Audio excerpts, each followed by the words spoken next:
Hello, everyone. Welcome. Thank you so much for tuning in. My name is Audrey Stewart, and on behalf of Harvard Bookstore, I am so pleased to welcome you to tonight's panel discussion on Lolita in the Afterlife, on beauty, risk, and reckoning with the most indelible and shocking novel of the 20th century. Tonight, we welcome editor Jenny Minton Quigley and contributors Susan Choi, Lauren Groff, Morgan Jerkins, and STACY Schiff. Through virtual events like tonight's, Harvard Bookstore continues to bring authors and their work to our new digital community during these challenging times. Our spring season is in full swing, so make sure to check out our event schedule at harvard.com/events, where you can also sign up for our email newsletter and browse our shelves from home. This evening's discussion will conclude with some time for questions. If you have a question at any time during the talk, go to the Q&A button on your screen and we'll get through as many as time allows. If you'd like to purchase a copy of Lolita in the Afterlife, there will be a link in the chat where you can purchase. All sales through this link support Harvard Bookstore, so thank you, especially during this difficult time for community spaces like your local bookstore. There will also be a link for donation in the chat if you'd like to give additional support to Harvard Bookstore. Your purchases and financial contributions make this virtual author series possible and, now more than ever, supports the future of a landmark independent bookstore. Thank you for tuning in support of our authors and the incredible staff of booksellers at Harvard Bookstore. We sincerely appreciate your support now and always. And as you may have experienced in virtual gatherings this past year, technical issues may arise. If they do, we'll do our best to resolve them as quickly as we can. Thank you in advance for your patience and understanding. Now I am very honored to introduce this plethora of powerhouse women. Jenny Minton Quigley is the series editor for the Best Short Stories of the Year, the O. Henry Prize winners, and the author of the memoir, The Early Birds. She is also the daughter of Walter J. Minton, the man who first published Lolita in the United States. Morgan Jerkins is the New York Times bestselling author of This Will Be My Undoing and Wandering in Strange Lands. She is the senior editor at Zora and a visiting professor at Columbia University School of the Arts. STACY Schiff is the author of Vera, Mrs. Vladimir Nabokov, for which she won the 2000 Pulitzer Prize for biography. She's also the author of Cleopatra, A Life, and The Witches, Salem, 1692.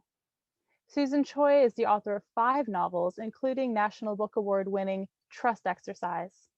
She has also received the Asian American Literary Award, the PEN W.G. Sebald Award, and fellowships from the Guggenheim Foundation. Lauren Groff is the author of 5 books, including Fates and Furies, a finalist for the National Book Award, and the NBCC Award, and Florida, the winner of the Story Prize and finalist for the National Book Award. Tonight, they're discussing Lolita in the Afterlife. The experience of reading Lolita can be heartbreaking, gut-wrenching, and gag-inducing. It is double-edged, both beautiful and horrific. Reading it can be strangely isolating, but its beauty is undeniable. Lolita in the Afterlife offers essential wisdom, guidance, and opinions from 30 of the most brilliant minds in literature. It is a timely collection and a reckoning, and I wish every reader had access to it since Lolita's publication in 1958. Ladies, thank you so much for joining us here at Harvard Bookstore. If you want to come on screen, then we'll have a chat. So I wanted to start by asking a very general question and get all of your opinions. Why did Nabokov write this book? Maybe Jenny, if you'd like to start. Tough question, I know. Well, yeah, I wasn't expecting that one. Nabokov said that there was an inspiration that he had for this book, and once he had it, he could not do or think of anything else until he got it down. He had written a short story, and Stacy's going to correct me whenever I go wrong, but he had written a short story in Russian years before and had not published it, and began writing Lolita. He was struck by the idea, and then he actually he threw it in a fire. He got so frustrated, he threw it in a fire. And as Stacy has written about, in her piece that's in the New Yorker this week about Lolita. Vera rescued it, and he worked on it until it was done. And then it took years and years for him to get it published afterwards. But he does treat it as a puzzle to be solved rather than any kind of statement to be delivered. So it was really this thing that was just clawing at him. And the Russian language short story, which Jenny mentions, is very interesting in that it's written before the war in Paris, and it ends very differently insofar as the seducer in that story very nearly, but not entirely, seduces the girl in question and then can't bear the moral burden he's incurred and commits suicide. So it's a totally different, it takes us in a totally different direction than he had the earlier story. You had that anecdote in on the book entitled Lolita about how the first little throb was when he was prompted by a newspaper story about an ape in the Jardin des Plantes, who after months of coaxing by scientists produced the first drawing ever charcoaled by an animal. The sketch showed the bars of the poor creature's cage. And I don't believe it for a second. I think it's self-mythologizing, but I think it's very beautiful. It's a very beautiful metaphor. I can tell you, I've searched for a long time for that newspaper article. I think you're right. Wow. That's particularly wild to think about. Jenny, I wanted to ask you, in your article, sorry, your introduction for the collection, you mentioned an AP literature class and how the students were never taken in by Humbert. I also have only read Lolita, and since the Me Too movement has already happened, and I felt similarly. I didn't believe him, I didn't trust him, I didn't like him. I was wondering if you could talk a bit about the shifting landscape of readers who have only known Lolita post Me Too, and has Dolores's tears magnified with time? Yes. So what Audrey is talking about is that last spring in my town in West Hartford, I was invited to sit with the 11th grade AP English class that was reading Lolita. And their reactions were fascinating. I had studied the book as a freshman in college, and the moment on the hill, which is a moment of, was always taught as a moment of redemption for Humbert, when he realizes that the sad thing, the tragedy is that Lolita's voice is not heard with all the children down in the Concord of Voices in the Valley. And the kids were so suspicious of Humbert, like, what are you doing? Why are you telling us this? And had no, they read it, they said they were paranoid while they were reading it all along. And they also said that they thought it would be harder to pull off a novel by a pedophile today than by a murderer, by any other person. And they also thought it was too long.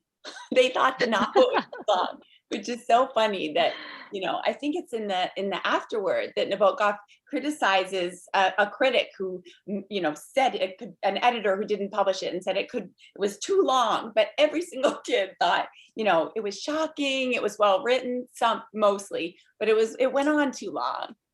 I think the teacher did a very good job. One thing I've been thinking a lot about is something that Jim Shepard writes in his essay, and that Stacy talks about in terms of Vera, who noticed all along that Lolita's voice is missing and that the critics weren't talking about Lolita. They were describing her as spoiled. They were describing her as a brat.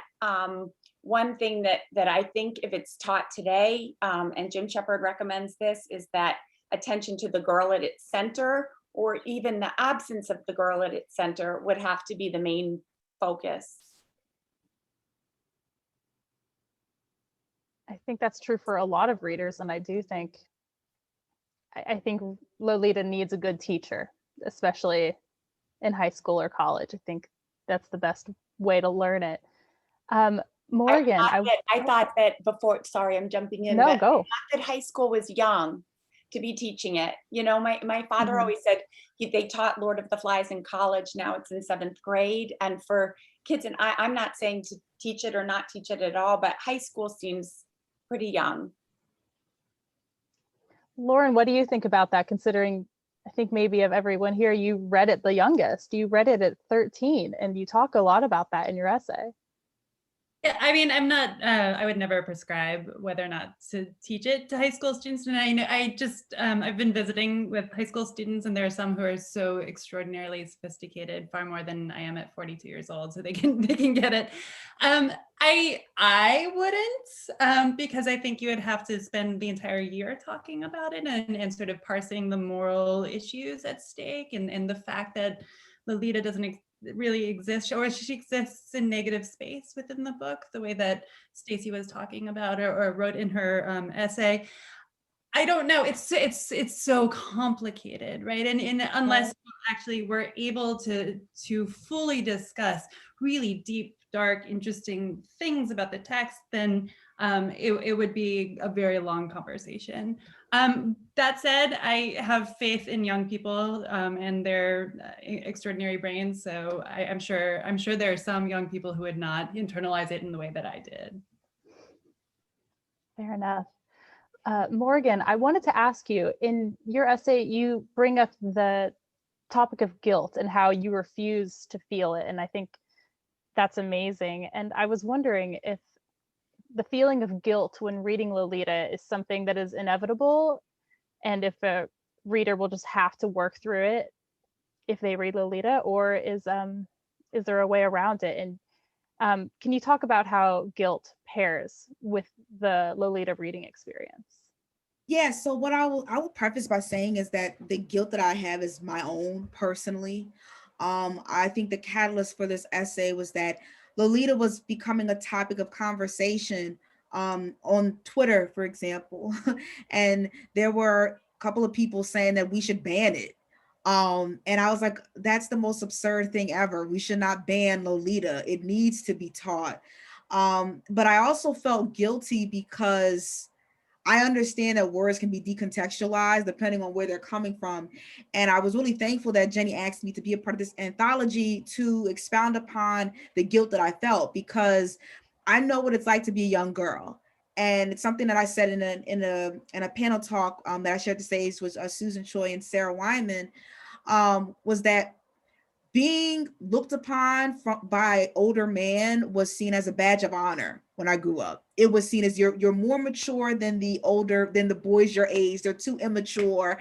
And if you can capture the attention of an older guy, that was seen as like, you're too cool for school kind of thing. And that's really hard to wrestle with. You know, that's really hard to admit, because if you're in an audience, or if you're in a space with people that take your words the wrong way, that someone might misconstrue it as me saying that, like, if hebephilia is not a dangerous thing, pedophilia is not a dangerous thing. These young girls, they know exactly what they're doing, seducing men. And that gets even more complicated when you're a Black girl and you're already over-sexualized at a young age. So for me, it's like when I read Lolita, it's hard because I think Nabokov is an incredible writer who had an incredible life, and his books, including Lolita, are outstanding. And in some way I'm just like, how could a man, or I shouldn't say how could a man, how could anybody get away with publishing something like this, right? I think the guilt is that the subject matter is so heinous. And I think as Jenny pointed out, we don't hear Dolores's voice. So it's hard because it's like, I think this book is great. I chose it as my AP literature book when I was a senior in high school, but it's like, when we're having these discussions around Me Too and all of these sort of things, it feels kind of outrageous to say that, because of how much we're trying to think about accountability and consequences for this type of abuse. No, I think that's the whole discussion, is how do we deal with this abuse that is written and enjoy the book at the same time? Susan, I wanted to kind of throw it to you and ask your opinion on that, because in your essay, you talk about how at a time Lolita was one of your favorite, if not your favorite books. And you thank Morgan in your own essay, and I think you have similar opinions. Has your affection for the book dwindled or increased since the Me Too movement? And I think if anyone has a strong opinion about this, I'd love to hear from all of you. I mean, that's such a great question. And I don't think my affection, I don't think it's actually the right word, I guess I would say at the outset. I've never been affectionate toward that book. When I read the book for the first time, which was in college, I was just blown away by, I think Nabokov is, as a prose stylist, without peer, and Jenny, I read like with great interest in your introduction, like I think contemporaneous with the publication of the book, someone sort of saying that someone comparing Nabokov to Joyce, and I'm going to go out on a limb and say, like, I don't think so. Personally, I think Nabokov could like run circles around Joyce, so sue me. But that's the issue for me, is that as a prose stylist, I just don't think he has a peer. And so when I discovered that book, for me, it was really about being enthralled by what he could do with language.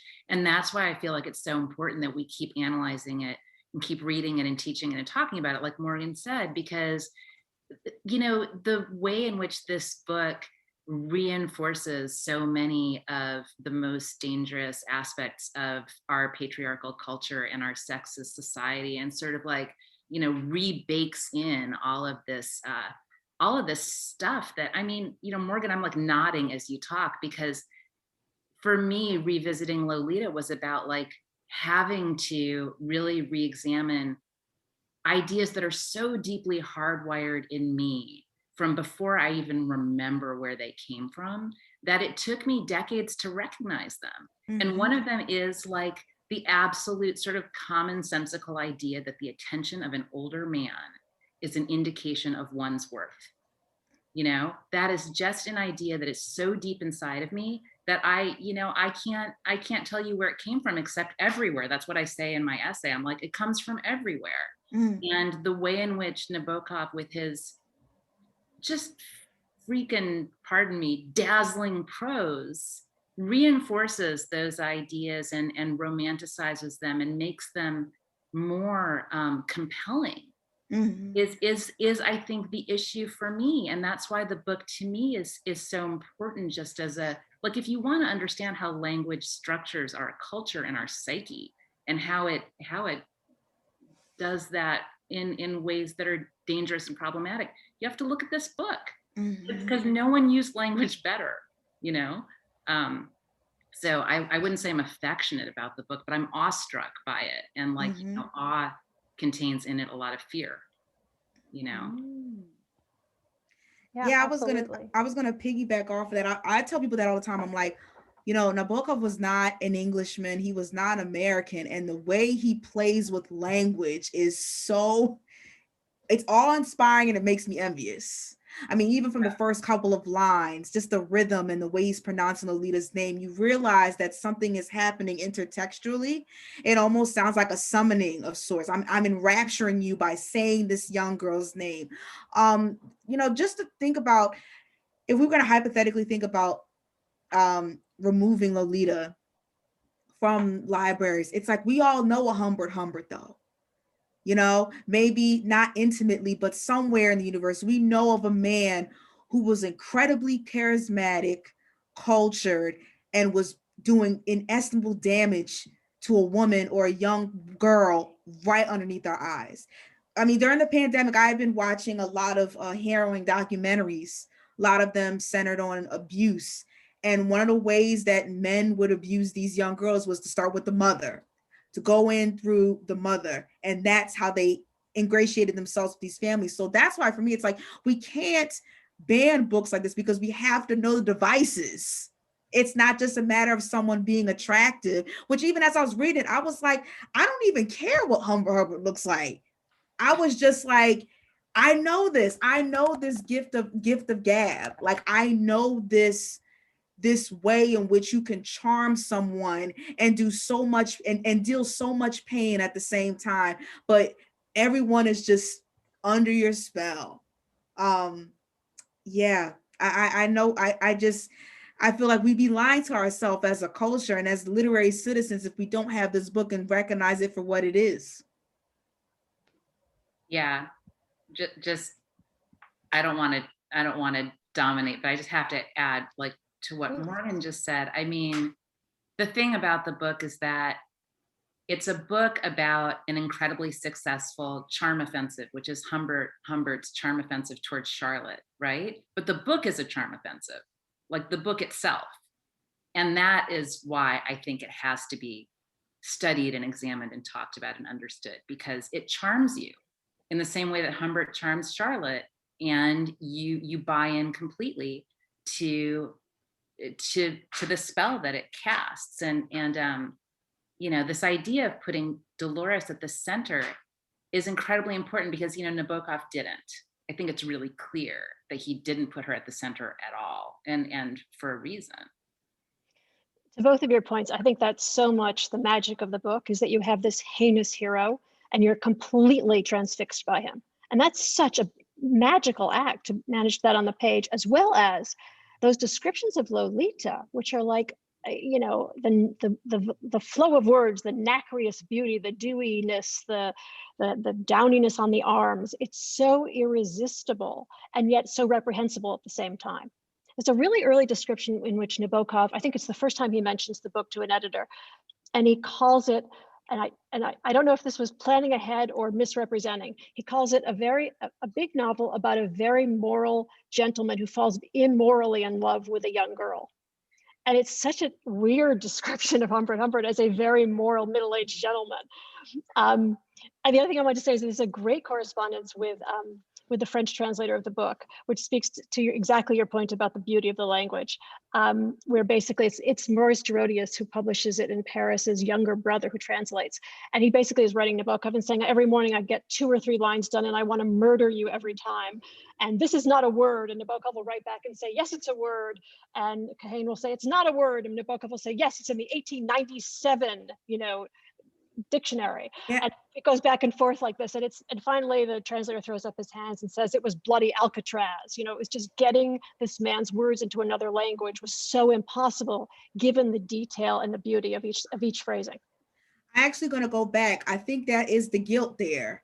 I think the guilt is going to sound really woo-woo, but I think the guilt is that I feel like every time I read Lolita, even if it's a paragraph of it, I can see how I can fall victim to the same type of dangerous attraction. Like to be that in love with someone's language and to also be mindful that something just diabolical is happening. I think that's the hard part as a human being and also someone that's trying to, you know, analyze things. It's like, I could totally see this happening. Not only can see this happening, but see it happening to me, even though I'm not a young girl. Yeah, and the seduction is not just in the level of language, which is exquisite. And Susan, I'm so with you. I don't think anyone's as good as Nabokov in like his third language. But it's very intentional and it's built into the structure of the book as well, right? He repeatedly addresses the reader as ladies and gentlemen of the jury, frigid gentlewomen of the jury, right? So he's presenting a case, he's creating this case in which he's just like insinuating himself into the hearts of the reader through his language, but also through his persuasiveness, right? He's trying to persuade us of things. So he's sort of grooming the reader in a certain way, in the way that he groomed Lolita. And so there's a conflation there of reader and Lolita that is profoundly uncomfortable. And it goes back to what you were saying, Morgan, about the guilt, right? It's sort of like this feeling as you're in the book that you're there in multiple levels. I mean, you're there with Humbert because he's the narrator, but you're also there being acted upon as an object in a very uncomfortable way. It's profoundly weird the way that he does that. He plays in multiple modes at the same time. Yeah, like imagine you're at New York and you're at the Carlisle at the bar and you meet this very well-traveled man and he's telling you about this woman. You're like, oh my God, who is it? And all of a sudden in the middle of it, you realize that he's talking about a little girl. You know what I mean? So yeah, and that's where the guilt comes in. I feel like that's where like my brain starts to feel like it's split, right? Between like the intellectual and then the moral in a sense. Because like on the moral, I'm like, oh, this book is trash. Like, you know, like that's where I understand the impetus of like, we need to ban it. And the intellectual part of me is like, no, we need to consider it. But also I don't want to be so intellectual I forget that like, this is still I have to feel a way about this for so many personal reasons, you know? So, but I guess that's what makes this book great, is that it's not just doing something to all of us on one level. As Lauren said, it's on multiple levels, and it's happening simultaneously. And the brilliant part about it is it's all happening seamlessly. It never felt like uneven, where it's like, oh, I'm getting more language here, I'm getting more scene work here. It's all just flowing together like a current. I'm jealous on that level. I know. I suffer from like total jealousy of Nabokov, and like huge resentment at how good he is, but also, you know, this consciousness of the fact that if you can start kind of picking apart his methods, and if you can start trying to like read closely enough to really become aware of the strategies that he's using that are so successful, you recognize them everywhere. You know, that's another thing that I think is kind of like shocking and disturbing about the book, is that it's full of strategies that we also are surrounded by in our daily lives that we have to combat. And Nabokov used them so skillfully. And, you know, one of them that I'm thinking of is the strategy of depicting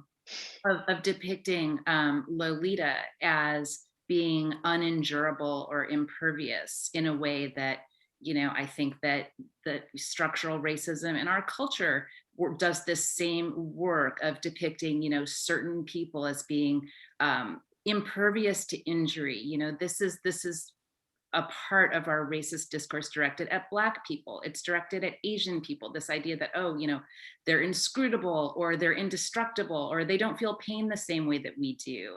And the depiction of Dolores, you can find this in scene after scene, where she's depicted as being impervious to pain in a way that's like, I think really insidious, because the reader buys into this idea, and it's why it's easy to forget as you're reading how young she is.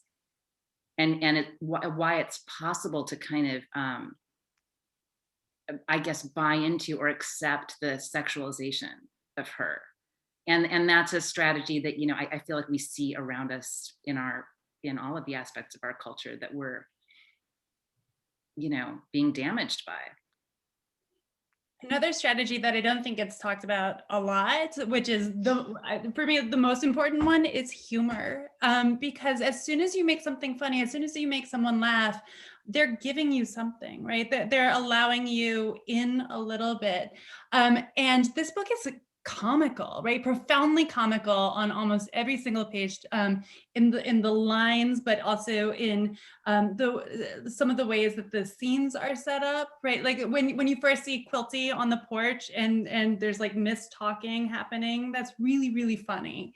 And so like, and that's one of those structural things that, like, you know, I'm super profoundly envious of Nabokov, and I want to actually go back through the book and figure out how he does that, how he allows the humor to seduce in an undercurrents kind of way.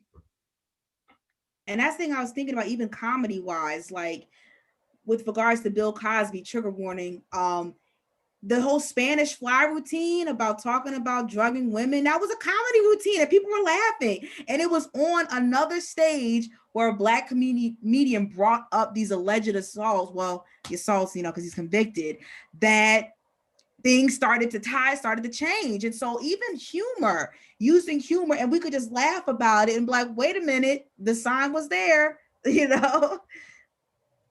Yeah. But humor is disarming. Yeah. So are those early pages in which are not only funny, but that whole background. I mean, the hilarious sort of, you know, Humbert giving us his childhood, and we get all my series of mental breakdowns. You know, I was in the asylum for this, and I had another nervous breakdown, and you can't help but feel compassion for this poor, you know, despairing human being before you begin to go down this, you know, ridiculous road that you really didn't think you were signing on for. Yeah, I was thinking of my favorite ever sort of use of backstory in anything, which is I think the line in which Humbert describes what happened to his mother, picnic, lightning. Do you know how many novelists have used the two parentheses to, right, exactly, to dispatch a character? It's And brilliant, right? it's funny, you know, Brilliant. it's brilliant Yeah. and it's funny and it disarms us and it makes us, yeah, more We're in his pocket from that point, from those points on, exactly. Well, we owe someone something, right? As soon as they make you laugh, they've given you something, and so you feel like you have to give something back. There's a reciprocity in there in humor that I think gets overlooked a lot. Yeah. I have a question that I think is more aimed at your essay, Lauren, but I think all of you might have something to say, and this might be a slightly painful question, but I ask it as someone who thinks this book is intensely important. How much harm do you think Lolita has caused, both in the initial publication and people misunderstanding it, and in the modern day? And Jenny, I think maybe you could speak to that. Was Lauren, do you want to go first? So I have a few things to say about this. One is that it was Susan's essay. Because I wondered my first time when I read it at 18, why did I think she was my age? Why did I think a 12-year-old was closer to my age? And it was Susan who writes about how Humbert describes Lolita as casually deflowered, as a hardened hooker driving up the price of sexual favors. And very rarely does he use the word child. I feel like, and so we don't. So we think of her as someone who would be of an age that she was having sex. Lauren, in her piece, read the book when she was, the first time you were 12, right? In 12 and up in the tree house. You were a girl. You were Dolores's age. And I just can't, it's hard to come back to it's hard to underestimate the influence that being seduced by a pedophile in a book that's incredibly written when you're 12 is going to have on you. That's the hardest part for me to reckon with. Once we're in our 20s, you know, Jessica Shattuck, she said to me, I want to write a short story, because now when I read it, I thought, what happens to Charlotte? Poor Lolita's mother, what he does to her. And we talked about it and we said, well, it better be really funny. And she did it. She pulled it off and she resurrects Charlotte. But I think now we read it more, or at least I read it more as a mother. And I can't imagine the effect it would have as a 12-year-old girl. Yeah, it was horrific, actually. I mean, I loved the book, right? And nobody was watching what I was reading. They watched. I wasn't allowed to watch TV, so I was a very sheltered, very innocent child, and I was very much a child at that time in a tiny little town.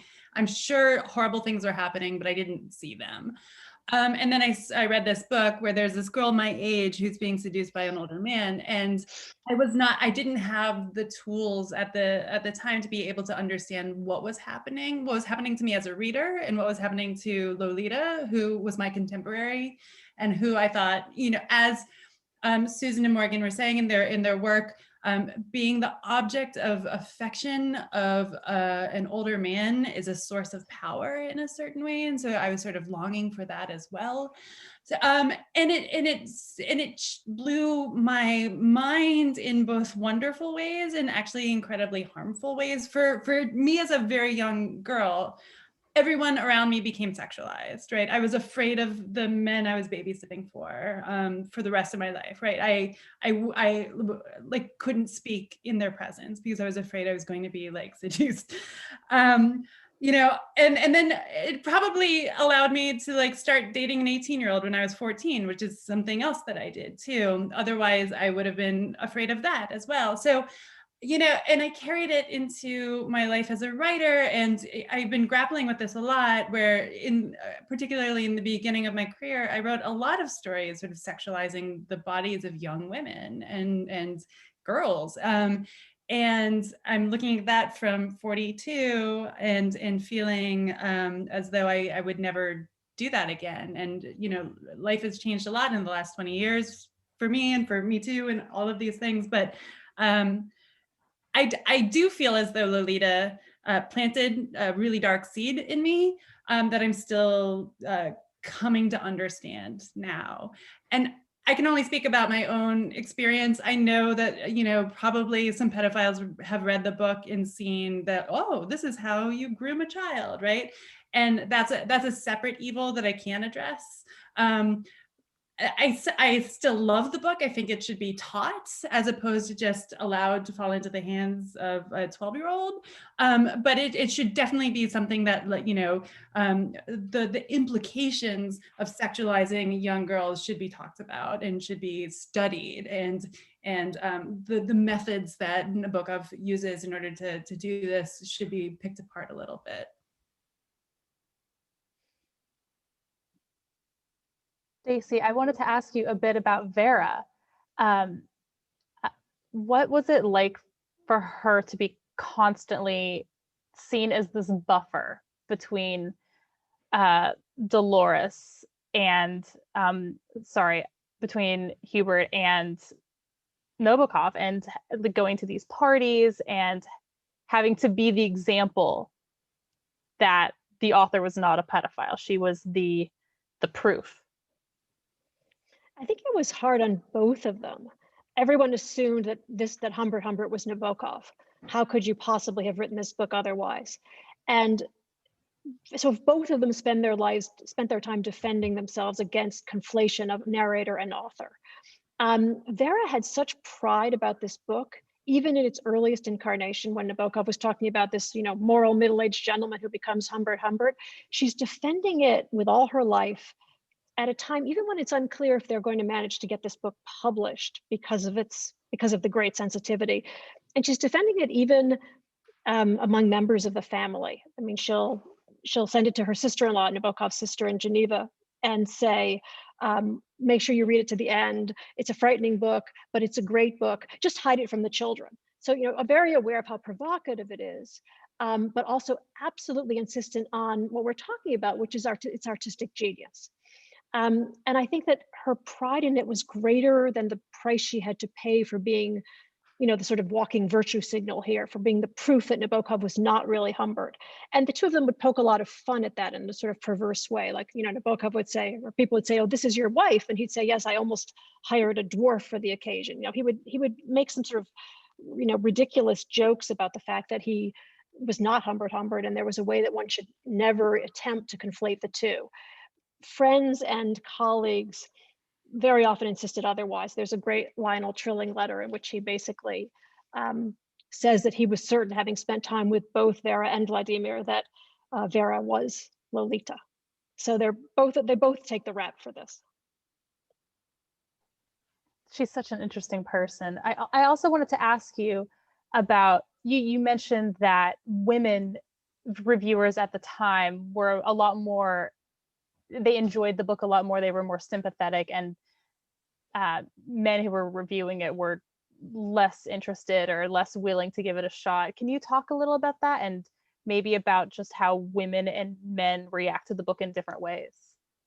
Well, this kind of goes to something we were already saying. There's the resistance to Humbert. There's the feeling that Humbert is this evil genius, but there was also a great deal of discomfort with Lolita, because she does seem bratty and she does seem very materialistic, and she is spoiled, so to speak. And in the words of some reviewers, she was a non-virginal nymphette, which was really unforgivable. She had had sexual experience at the age of 12, so how can you blame Humbert? And it doesn't really fall down, if you look at it closely, along gender lines. You would have thought the female reviewers would have taken the sides I think most of us feel today. None of that really came into play.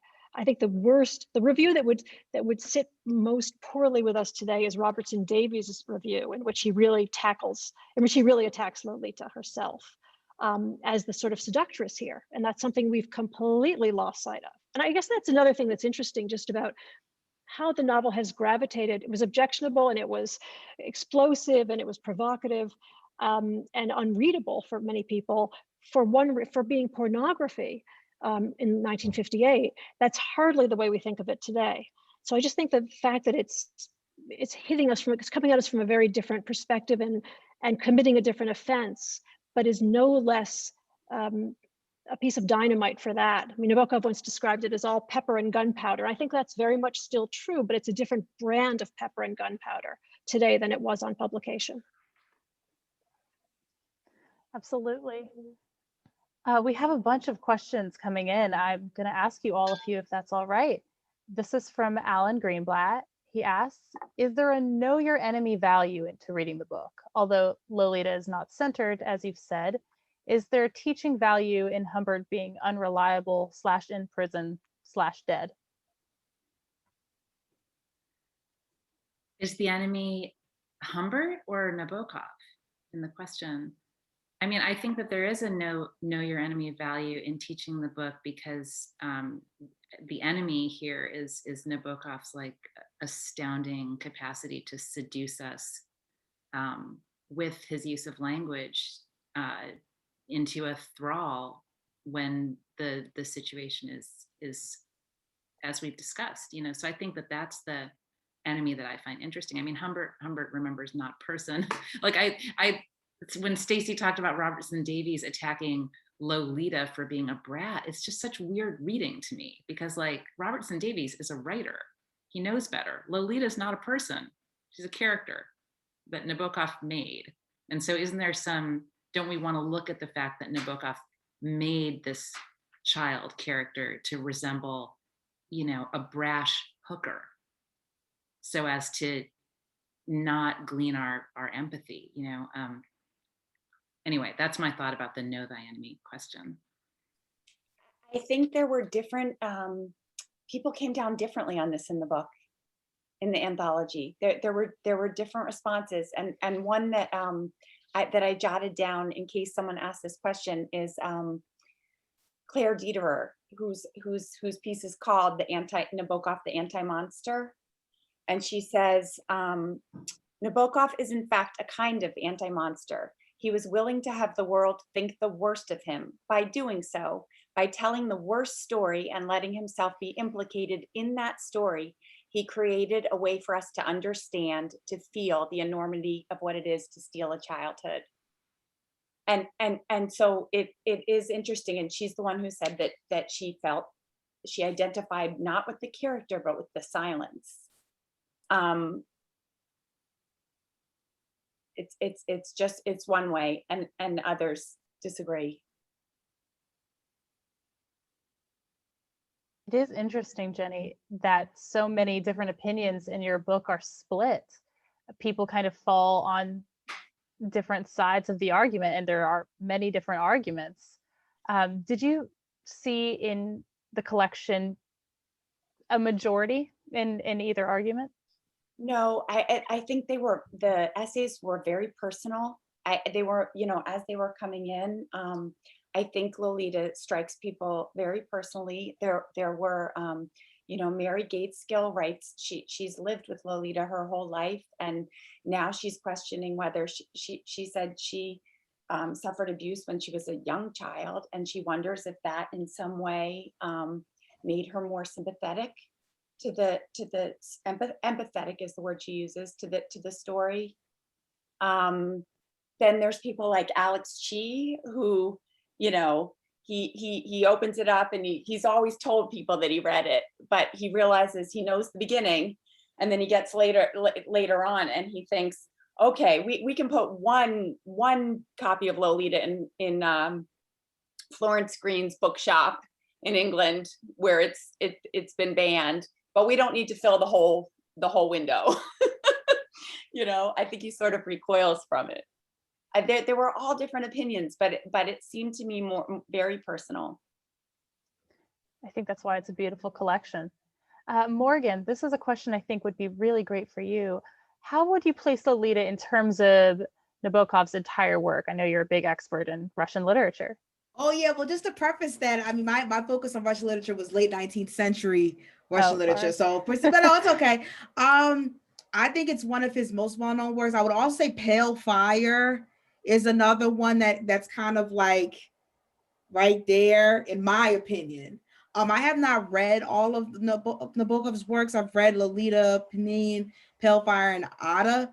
But I think Pale Fire and Lolita are pretty, in my opinion, I think they're in terms neck and neck. I'd like to throw in for Speak Memory also. Oh, yeah. So much. It's so great. Yeah. Oh my That God. one too. My bad. That one too. Those three I think are my favorites too. So. But I do think that like the most well-known for American audiences, even if they don't know the author, Lolita. It's just become that much in the dark. What'd you say? Which is your favorite? Oh, I would say I think Pale Fire might be my favorite. I like that one more. But yeah, I think Lolita, and I think this is one of the other questions in the chat, but it's like it's become so much in the zeitgeist that I think people use it and they don't even know that that's also like a novel sometimes. So that's why I think it's very, very well known. But in terms of style and actual content, Pale Fire, I think, for me personally. Right, like Robin Gibbon writes about Lolita fashion, you know, the baby doll dresses that became a subculture. And then Sloane Crosley talks about what the movies did to Lolita, because they aged her up and they turned her blonde and took it very far away from the novel.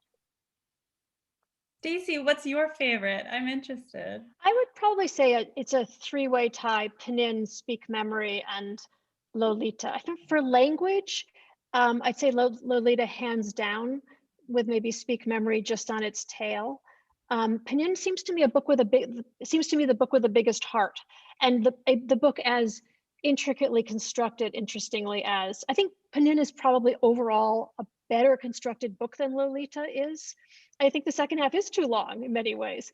There's that sort of Gonguignol thing with Quilty, which does go on for quite a while. But anyway, I would be very happy to read any one of those at any moment, always, basically. Linguistically, there's nothing richer, really. Yeah, and I was gonna say, like, I wrote about this in my essay, but I actually went to St. Petersburg to study Russian. I went to the Nabokov Museum, and it's interesting because when I was being taught by these Russian professors, Lolita was a blip in their analysis. Like, I mean, it was an achievement, but they spoke way more about his other works and also like his butterfly obsession. Lolita was just one arc of many. So it's very interesting, like, talk about it with American audiences. It's like Lolita is it, and then you talk about a Russian audience, like, yeah, it was good, but there's so many others that we could talk about too. It's like moving on, I was actually thinking of that, when we were considering the question of how much damage did Lolita do, because I really think that like the meeting of Lolita with American culture was a real it was a real match made in heaven, because we have to acknowledge that like Nabokov doesn't invent this romance of the much older man and the much younger girl.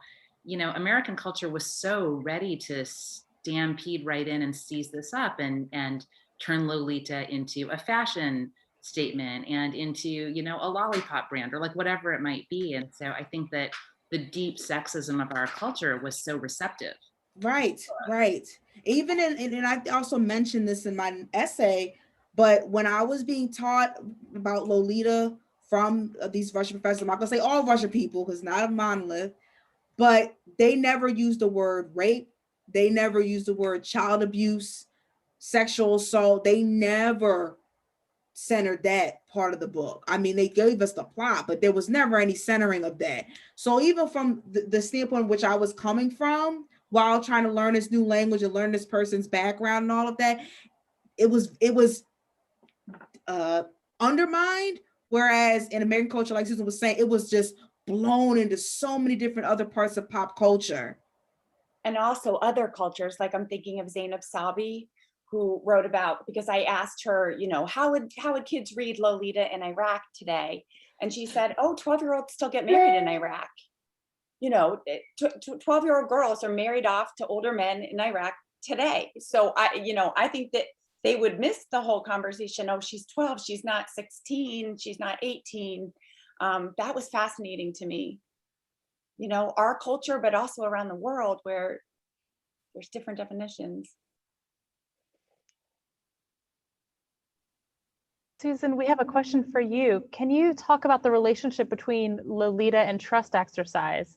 And in what ways was Nabokov's novel on your mind as you worked on your novel? Wow, what a great question. Thank you, whoever asked that question. I have to say the book was not particularly on my mind, but his work is never off my mind. So that's a thing. You know, as I've made clear, have a passionate love-hate relationship with Nabokov as a prose stylist, and sort of ever since I've wanted to be a writer, have, you know, read and studied and invade against how good he is. So I think he's always on my mind. But that said, not consciously so while I was writing Trust Exercise, but I actually thought of it when I was reading Cheryl Strayed's amazing contribution to the anthology, because, you know, these questions of who tells your story and how they tell it and what they make you into. I mean, those were the questions that I was really compelled by when I was writing Trust Exercise. This you know, idea of having your story told for you in a way that is deforming or wrong. I mean, what I was really thinking about when I wrote Trust Exercise was Donald Trump. And I actually think of Trump. I was thinking of Trump again when I read Lolita, because I wouldn't ever call him an eloquent user of our language, but you have to give him credit for having unleashed incredibly damaging narratives of enormous power. And how did he do it? I mean, Asian American people are being attacked every hour right now, all over our country. And I really think you can take it straight back to Trump's use of language and Trump's control of the national narrative. And so that question of, you know, who's telling your story, whether it's like your personal story or your story as an American, was one that was on my mind when I wrote the book. And I think, again, you know, for people who haven't read it yet, Cheryl Strayed's contribution to this collection is in Dolores's voice, and it's fantastic. And it's exactly, you read it and you understand what's missing from this book and what sort of harm has been done to this you know, fictional character, this girl that we imagine.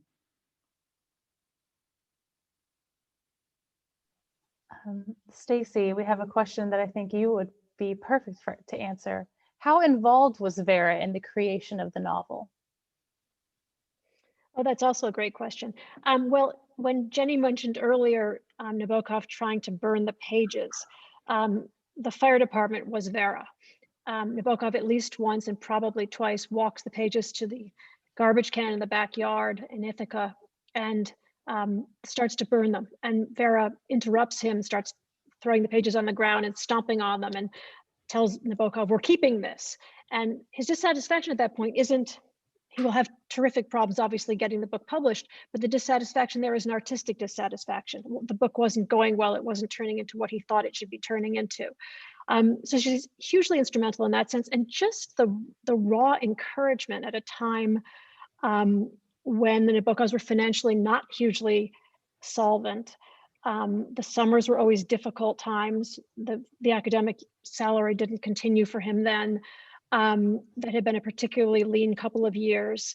Bizarrely, from our perspective, Speak Memory had been published to complete silence. Nabokov had a short story rejected by the New Yorker. Pinin wasn't turning out the way he wanted. It was a really lousy time to be working diligently on a book that possibly would never be published. And it was Vera who insisted all along that he continue with it, and really was its greatest champion. So highly instrumental. Doesn't seem to have done the research for Lolita that she often did for other books. The notes on how much prepubescent girls weighed and when they got their periods and what kind of, you know, things they used for their acne, all of that is in Nabokov's hand. So she didn't seem to serve as research assistant for this book, but definitely its greatest champion. That's so amazing. We have a question for you, Lauren. In your book, Fates and Furies, there's a power imbalance relationship between a main character and a side character. Was that informed by Lolita in any way? Side character. I'm trying to remember what side character that would The be. Territory character. Okay. Possibly. I don't. So here's what happens when I go to write a book. It takes years and years, many, many drafts. All of your influences go into the book. You just want to just put all of the genius of the people that you love into your book.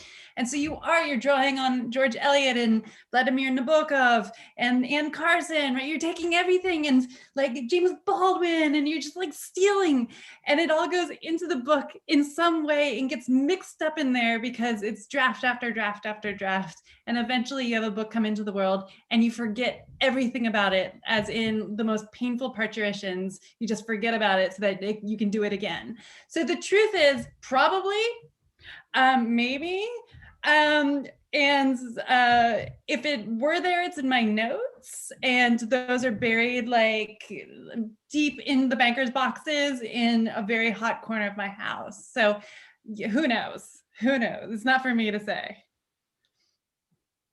Fair enough.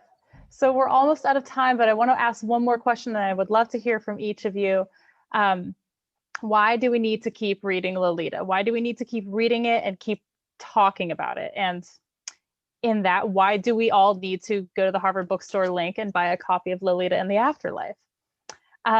Susan, you kind of already talked about this, and how Trump has like influenced like American speech and how Americans think, but would you be okay starting?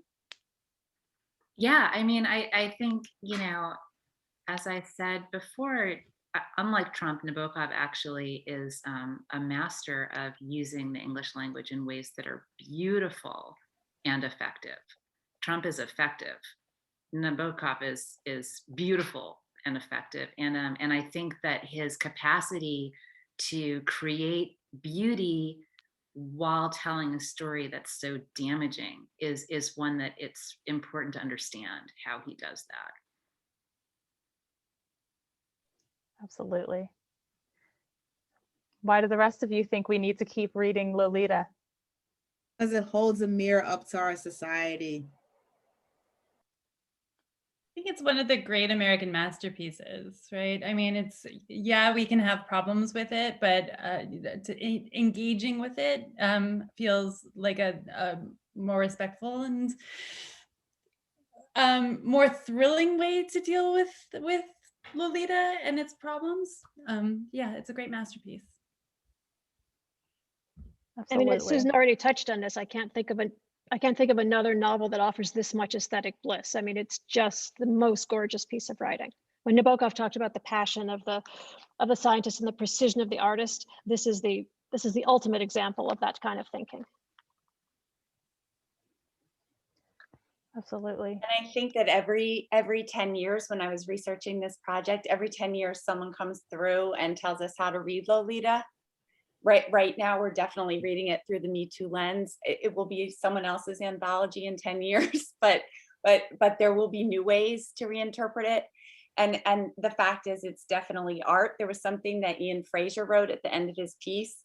He says, it's an American masterpiece of the atrocious, hilarious. We encounter these works as best we can and fail to civilize them and pass by in our generations, and they remain. And I guess I'm pretty sure Lolita will outlive me. but I think that's why we keep trying, because it's obviously a work of art. It is. That's agreed. And I gotta say, the collection, Jenny, is beautiful. And thank you all for contributing to the collection, for contributing to this conversation, and taking the time out of your very busy schedules to be here and talk with me and Harvard Bookstore. And thank you to everyone at home who is watching tonight and showing up for authors, publishers, indie bookselling, and the incredible staff at Harvard Bookstore. I really wish this conversation could keep going, but we are out of time. Again, if you would like to purchase a copy of Lolita in the Afterlife, there's a link in the chat where you can purchase. Please remember to shop indie and shop local. Thank you so much for being here. From all of us at Harvard Bookstore, be well, stay safe, and have a great rest of your night. Thanks, everybody. Thank you. Thanks, Thank Audrey. you. Thank you. Bye. Thanks. Thanks, Jenny.